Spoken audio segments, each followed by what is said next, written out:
Well, hello again, folks, and welcome back to the garage. Well, it's quite late in the evening already. It's about 20 to 8, so I've not got long in the garage tonight. I've been working away and just got home, so I thought I'd pop out and do a little bit. I was going to start on the design on the tank, but I was talking to Nikki the other night, and she said, are you going to get everything prepared and then do all the designs together, or are you going to do a bit at a time?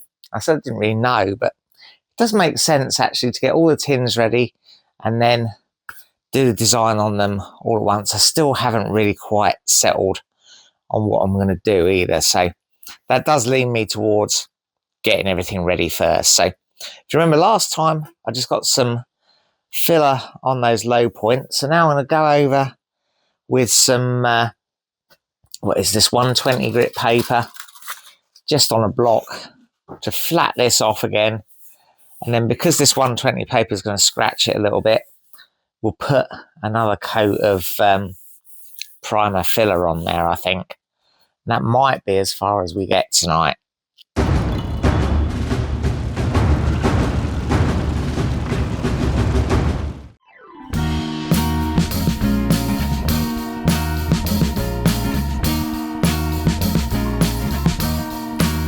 I am waiting for a bus at the end of the night, under street lamp, bent face aflame by the light. Right, actually, you know, that's dried off pretty quickly. I might have a go at the old wet and dry on that, and then I can get it primed, maybe even some base coat on it tonight. Gone away, I'm gone away.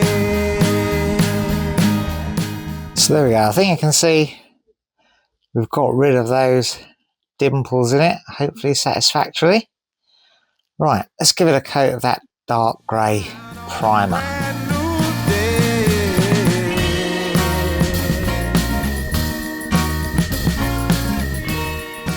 Well, actually, I've decided it's probably better to let this primer properly harden up before I start putting the base coat on. So I think that's probably where I'll leave it for this evening. And yeah, I'll catch up with you next time I can get out here. Well, it's a few days since I last worked on this mudguard, and I've got it out again, and I've given it a bit of a wipe over inside and a clean off, got rid of all the dust and muck and stuff, and now I think we can give it a coat of that black on the inside.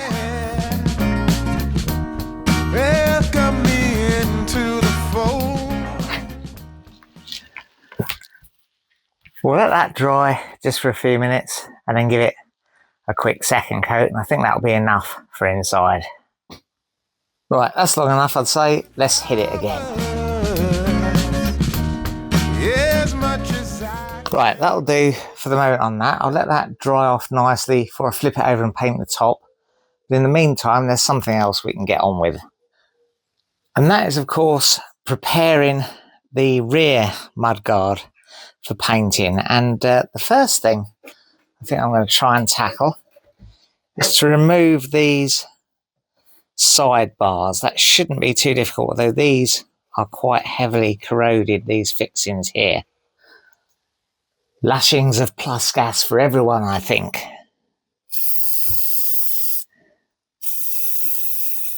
Do you know why that soaks in? I think I might go and prepare myself a nice tea.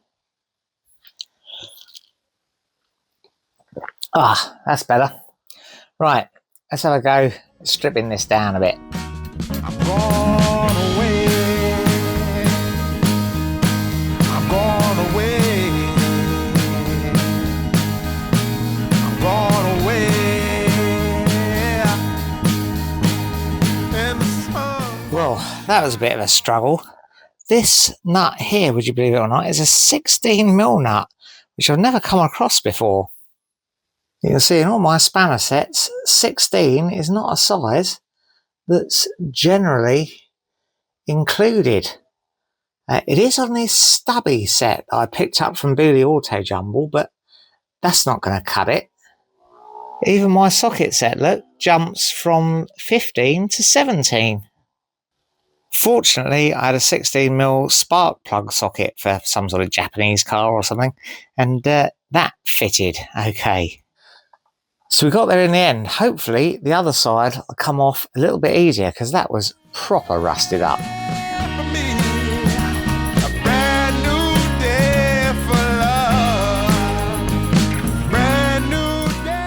Right, well that's good. Now let's see if we can get this tail tidy and number plate and light off and everything. I think we can do that just by undoing this one bolt here.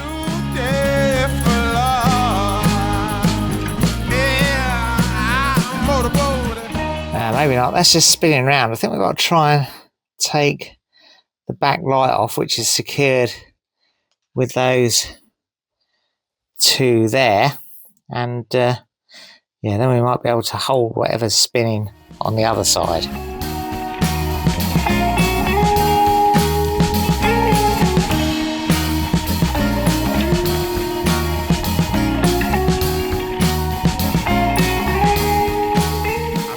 Right, so here's the problem. All these fittings just spin freely without actually undoing. And I think I know the reason why these top ones are. They end in this sort of bolt head here, which is in the plastic, but that's just ground off the plastic and is just rotating. So I think the only answer might be to smash it off. I'm gone away. I'm gone away. Yeah. Then the sun gonna shine on a brand new day for me.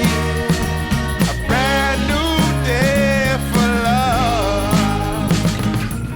Well, there we go. I've got that tail tidy and the brake light and everything off the mudguard. The only thing that remains in there are these two rubber grommets. I might leave them in because they are really firmly stuck in there. I've got the middle one out easy enough, but those two are much more tricky. I might just mask them up. They won't really be visible anyway. I'm going to have to make up a new one of these. This is pretty rusty, and I want it, of course, to take the new light that I've got. So yeah, I'm going to have to, that Maltese cross light. So I'm going to have to work out something for that, but that's perhaps for later on. Now I'm going to have a bit of a roundup because I want to get a base coat on the top of this mudguard, so that's ready for airbrushing later. My hands are all oily from the plus gas, so I'm going to pack everything away. I'm going to go indoors and wash my hands, and then we'll come out and we'll have a go at putting the base coat on the front mudguard. Right, then, it's flip her over, bit of a wipe down with a tack rag, and then base coat on the top surface of this front mudguard. I'll tell you what, I'm really starting to get into this build now. I'm starting to feel a lot more optimistic about it. A few weeks ago, I was feeling like we weren't going to be able to finish it in time, but I'm really pleased now that we are moving it on. Speaking of which, let's crack on.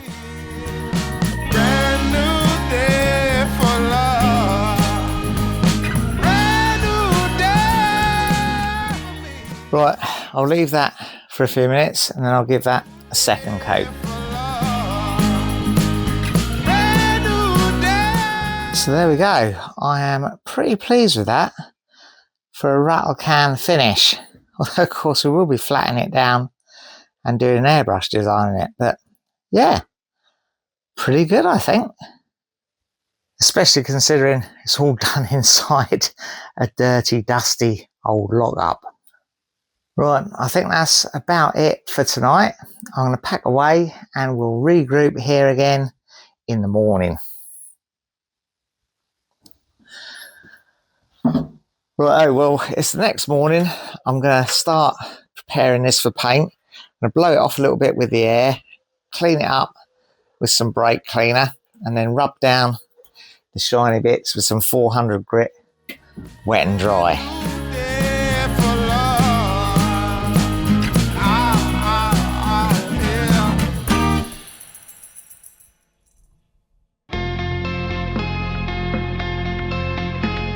Well, there we go. That's rubbed down pretty well. I would probably spend a little bit more time around these bolt holes normally, but they will be covered up, so I don't have to worry too much about that. So now I think I'm going to get a coat of etch primer on the underside. I have to mask up those rubber grommets first. Maybe give this a little bit more of a clean with the brake cleaner.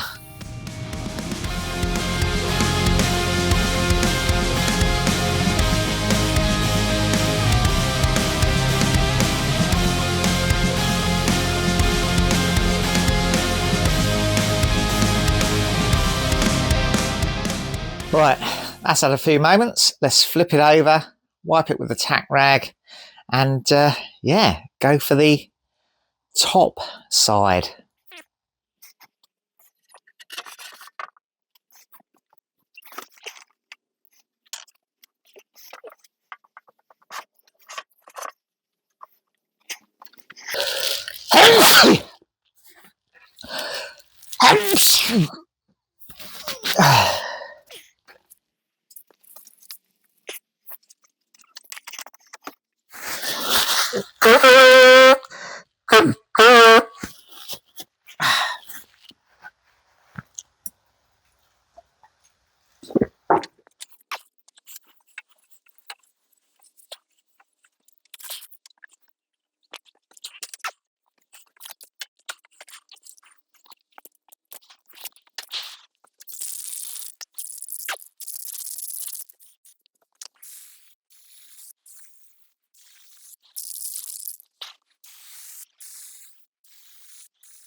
Right, now that's had some time to dry, let's get some primer filler on the top surface.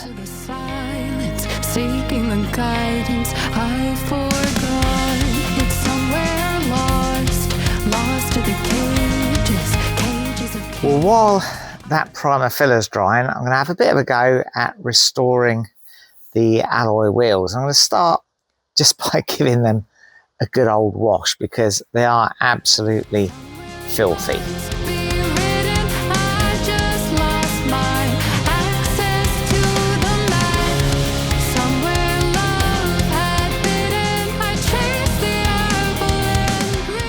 Well, while I've been doing that, this primer filler has dried, so now it's time to give it a little bit of a guide coat with, as you'll recall, our Ford Wedgwood Blue.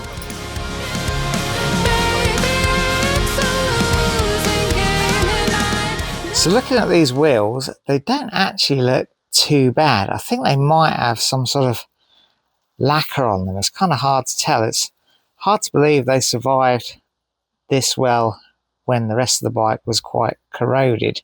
And you can see it's got like a milled finish on it. So if I try to rub this down, I have to rub that milled finish smooth. Otherwise it'd just be hitting the high points. And that would obviously be a fantastic amount of material to remove. So I'm going to start by just trying to polish it with my mother's mag and aluminium polish straight away. I'm going to dry it off and then just try a bit of polish just in one location somewhere, and we'll see what sort of result that gets us.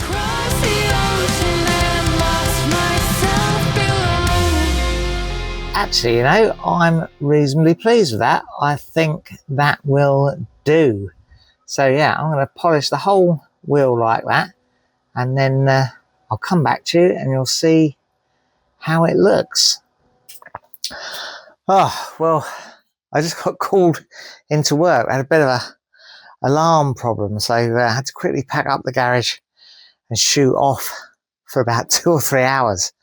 But I'm back now. Just going to have some pork pie, and then I'll sort out the garage and we'll get back to it. I'm reasonably pleased with how that wheel's turned out. I think that's the right sort of appearance of a sort of running hot rod kind of appearance, sort of not freshly done kind of look, but a sort of established vehicle kind of. Am I making any sense? I was talking to someone, they were saying that the look we should go for was not quite a rat look, but the look of something that was built a little while ago and has been lived in a bit. So yeah, I think we've achieved that with polishing that wheel. Now, normally I'd want to turn it over and do the other side, but I think we ought to sand this down with the 400 grit wet and dry and get some filler on it so that's drying, and then we can come back to the wheel.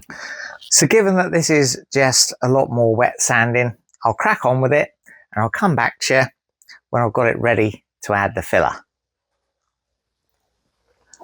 Well, there we go. It's all wet sanded, and it is quite lumpy and wobbly, really, this back mudguard. It is a little bit up and down. You can see these areas definitely clearly dents that I'll have to fill. Where it's blue, it's low, and obviously where it's black, it's high. And yeah, you can see there's a lot of it. Areas like this I'm not going to bother filling, and probably not areas like this either, because I think they're just sort of imperfections in the curves more than anything else.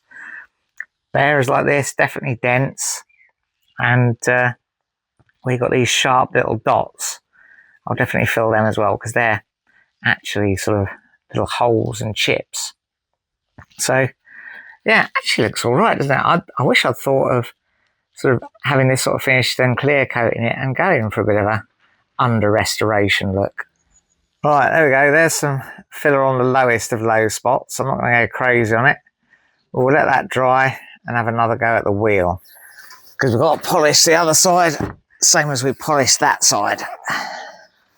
Well, that's much better. That side didn't come up quite as well as the other side, but still much better. I'm just going to give the tyre a bit of a freshen up with some of my Max Wax there, and we'll see how it looks afterwards. Yeah, I think that's looking pretty good. And now that isopon has hardened, it's time to sand that off.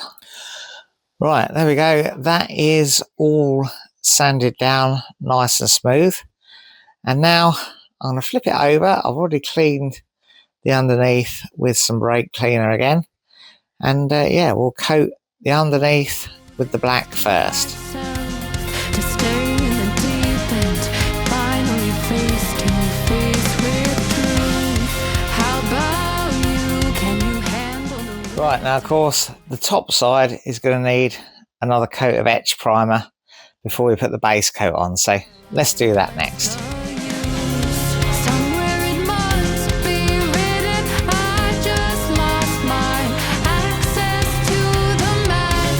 Somewhere love had bidden. I chased the apple. Well, I may have got carried away and put that coat on a little bit heavy there. I've got a good old run in there, so we need to let that harden and rub that down. It might be we've got enough paint on that we can just rub it down and then airbrush over the top, or we may need to rub it down and give it another coat. There's a few little bits and pieces going on here, but most of that will end up under the seat. So generally, I think I'm reasonably happy with that. Let's look at it from more of a distance. Yeah, from a distance it's good. But we will need to rub that run out. So there we go. I think that's where I'm going to leave it for today. I've got some other jobs to get on with this evening, and I think that's where we'll leave it for this video as well. So next time you catch up with me, I might be rubbing that down and airbrushing it, or I might be doing something else entirely. We've still got the front wheel to polish up as well. So yeah, lots of stuff to look forward to. We've got the engine to clean up, and we've got a good few other bits. We need to start putting things back together as well. I need to get the swing arm on here. So catch up with us next time and see what we're up to.